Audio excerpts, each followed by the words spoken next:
La central nuclear de Almaraz está situada en el término municipal de Almaraz del Tajo, provincia de Cáceres. Los terrenos, propiedad de la central, ocupan una extensión de 1.683 hectáreas, localizados en los términos municipales de Almaraz, Saucedilla, Sarrejón y Romagordo.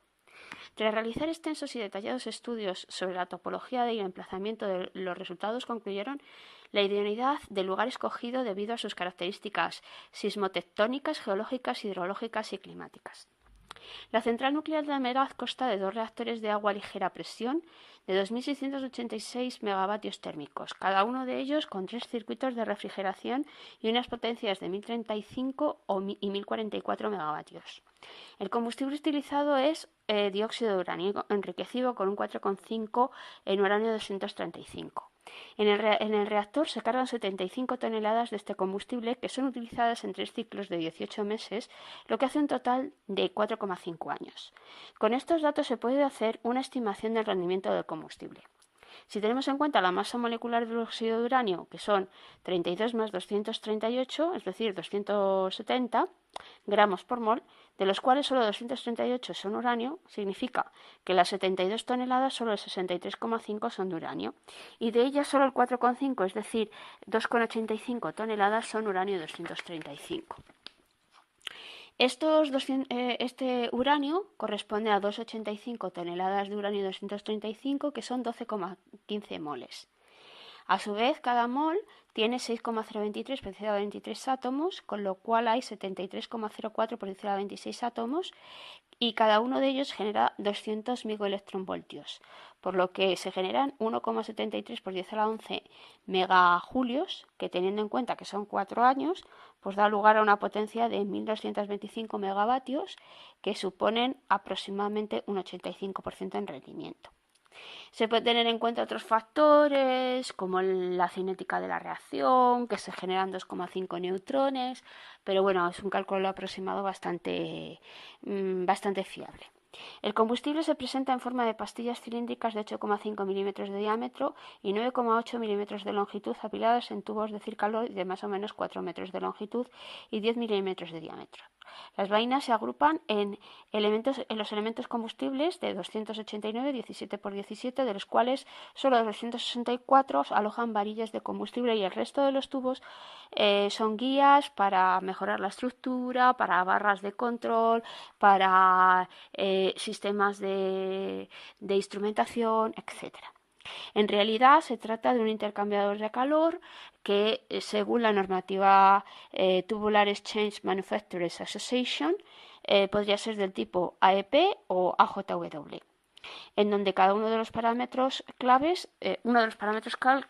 son las distancias entre los tubos, puesto que de ellos depende pues el perímetro de mojado y el área de flujo.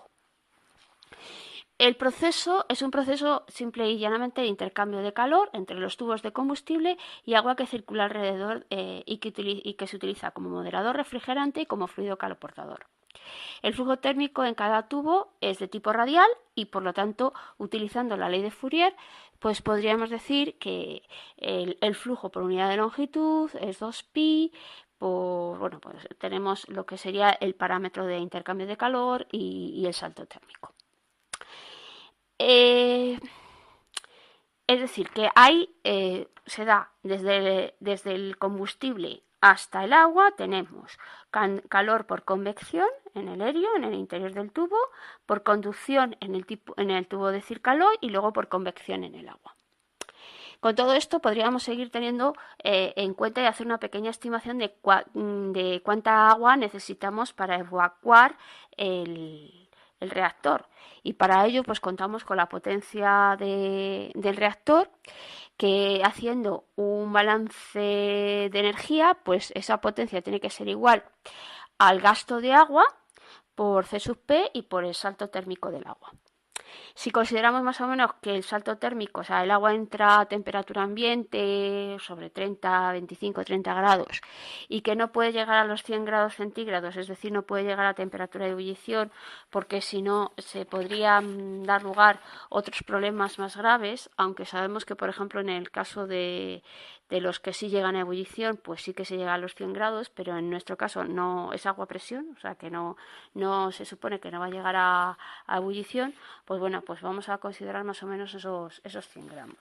Entonces, haciendo una estimación, teniendo en cuenta estos parámetros, un salto térmico pues aproximadamente del orden de 70-80 grados centígrados, nos sale que el gasto másico es de unos 4.000 kilos por segundo. Es muchísimo. Y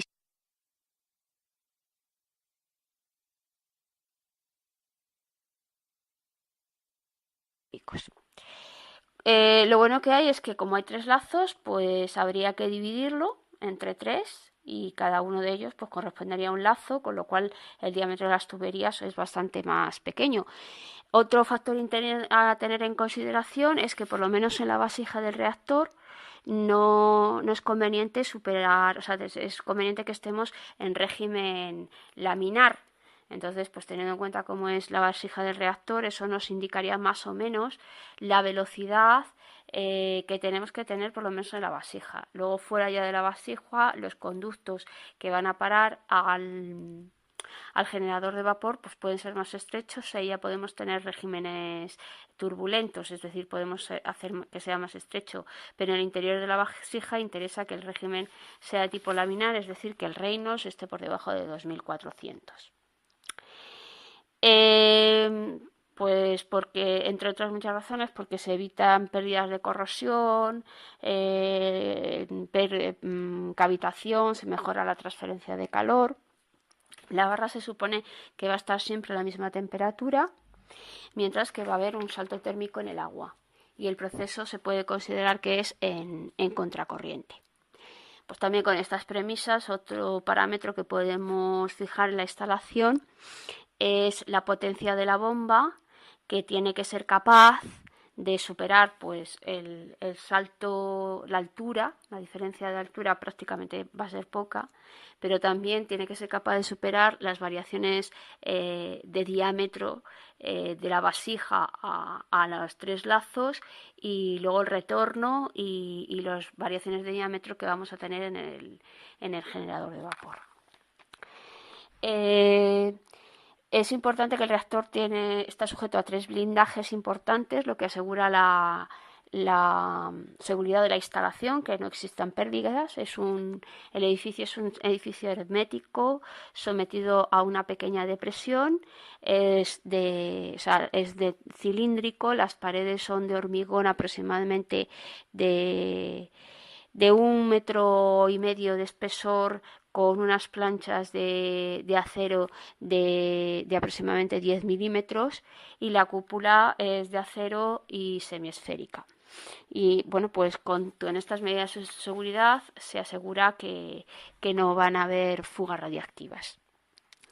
Está claro que tienen que existir una serie de sistemas auxiliares, sobre todo para el acondicionamiento del agua, ¿no? El agua pues tiene que estar desgasificada, acondicionada, generalmente se le echa un poco de boro para mejorar las condiciones del agua, para que no haya problemas de cavitación. Hay que evitar también los problemas de aireación diferencial, problemas de tipo corrosión, que los va a haber, porque evidentemente, por ejemplo, en el generador de vapor, aunque solo sea por las diferencias de temperatura y por el hecho de que se está generando vapor, pues hay graves problemas de corrosión que son casi inevitables, pero sobre todo a nivel de vasija y a nivel de reactor, pues hay que evitar picaduras, corrosiones, etcétera.